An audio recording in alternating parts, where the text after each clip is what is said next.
Hello, I'm the knife coach and welcome to Rotary Cutting. Rotary action goes beyond cutting or picking, and it goes into the realm of empty hand. Rotary action goes into the realm of punching, striking, capturing. It's a real popular thing at the more advanced level of many martial arts. So it's not a new thing, it's just something that needs to be explored. We're going to look at perhaps one of the most popular, one of the most commonly known methods of rotary action, and that is like in the draw point or rotary picking. So if you know that, you have a foundation. Come on in, James. Welcome. And we're going to go with reverse grip just to show you the classical moves of rotary picking. So here we go, and we just start like this. That's all it is. He comes up to my face here. I pull it down to my waist. I go to his face, he pulls it down and returns. He comes up on that inside plane, pow, the knife hits. So that's what we're doing. This is the drill. We're both practicing an entry. Irregardless, do standard grip. He could have two knives, one knife, it doesn't matter. When he comes in and makes his move here, I've picked that arm in his eyes already. That's the whole idea of a strong side draw. As soon there's one, there's two. If he touches that, three, open him up. So that's the whole point of this point, is to make rotary point actions. Rotary being rotational. All right, saying that, now let's go to the vertical plane and get back to hammer grip or straight grip on your knife. All right, what we're going to do here, there's no articulation. The knife doesn't roll at all. What it does do is just make a forward rolling action like this, like a locomotive, the old-time drive arm. So what we're going to do is just using a catch, pull down, like this, exactly. Now I can be on the outside, I can be a little more on the inside. It really doesn't matter. Just don't drag that knife into your own arm or something bizarre. The idea here is we're practicing. James and knife coach are both doing the same thing. This is an entry. Then, irregardless, just do something like an angle one. If he comes in here, see, now look, here is where I kick it in. 1, 2, 3, 4. I just go crazy cutting with that one action. If I can catch him when he comes in again here early, I'll make it right here, palm the face, and slap as I hit. See? It's a very dominating but very simple pattern. We can reverse that if James is coming in upwards. See? Now I'm going to catch that from the outside, perhaps a little bit from the inside, and just make the drill. I can reverse down or up. That's the idea. Now this would only happen one time. If he struck at me from here, then I come in here with this, and that hand comes in. There's my upwards rotary. There's 1, 2, now down, 3, down, now up, down twice, up twice. This is simple, but it's a combination of both hands, keeping him off balance, checking and moving.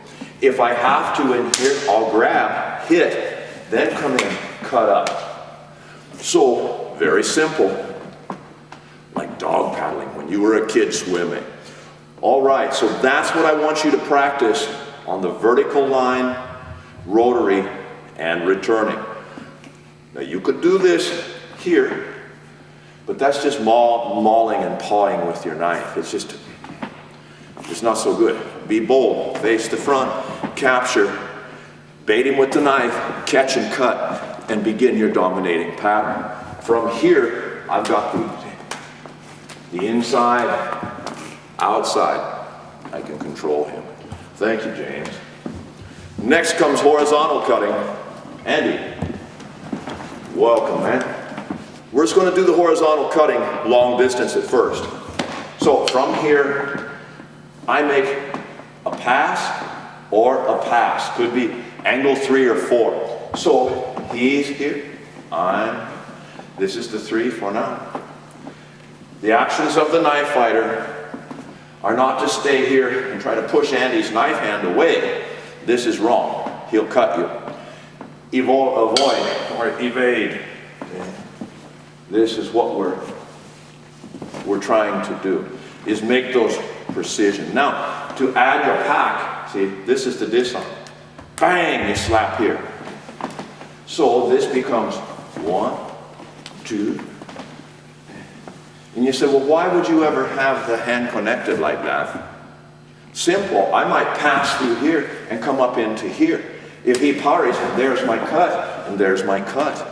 That's what I learned from horizontal cutting. Let's do a number 4, or the reverse. All right, if we're just doing this in a long range, we don't use the checking hand like that. But otherwise, I can parry. Now this would be where you would cut. That is part of your sandwiching effect, or like the scissoring effect, as we would say. So each time, and at some point as I cut, that's the disarm. That's where it comes out. So even if he's just attacking, we'll say from here, and I pass, see how I stick with him? See? Pass, I did disengage here, stuck with him. If he tries to bring this back at me, I ride it, come through, there's the cut. There's the disarm, his own knife, bang. See? That's the idea. So we're making number 3, number 4, 12s, and 11s, up and down, back and forth. Showing you how this works. Because again, you're not supposed to be like a shrinking violet, like, yeah, get away from me, like this. Face him frontally, capture, see? This is where we're at. From here, I can go here. This is the number 4. If I'm here, I could have hooked him and went here. If he comes at me, see, here's the spiral cut on his limbs. Back to this shit again. So that's what we're looking at. I want you to practice this, because these look easy, just rolling. They're not, because the hard part is the sensitivity to stick with this fellow. That's what we're doing, this adherence. Without adhering, what are you going to do? Fight him? If you're up here like this and I start leaning on him, all he does is draw his knife back. And he's cut my hands. You can't lean on a guy with a knife. This shit, like if he doesn't have a knife, excuse me for saying shit, but we are knife fighting. So from here, if he grabs my hand, here, grab both hands, because you want to get it. Dude, this is as easy as rolling my knife and doing this. This is lame. No matter what you do, you run in here and grab this goddamn knife hand. You realize he hasn't hit me or anything. He's holding my knife hand. For a guy like me, this is a gift from God. It isn't going to work. So that's what I'm getting at, is when people say, where would you use this? Right there. Anything that touches this hand is going to get either one of these, or one of these, or one of these. This is the basis of weapon retention. And the idea that you're going to wrestle this away, I don't see it. You have to yield. If he is going to deal with me, we'll say, here, like piquet-terms are passing, here. When I come in here, he has to do something like this so he does not get cut. But if he opposes it and just leaps on this hand like, aha, I got you, I got him, I'm just going to push him on and have it. So understand that this is why we don't do things based on strength or force in the world of the knife, because it fails so dramatically. But by yielding and giving and then adhering, riding with it, receive what comes, follow it back home, that's the saying, then you have a chance. You have to yield to the power of this knife. Then you have a chance. Otherwise, trying to bully the knife, you'll find that it doesn't work very well. All right, we need to get into our next segment on Redondo, and I'll be showing you that next.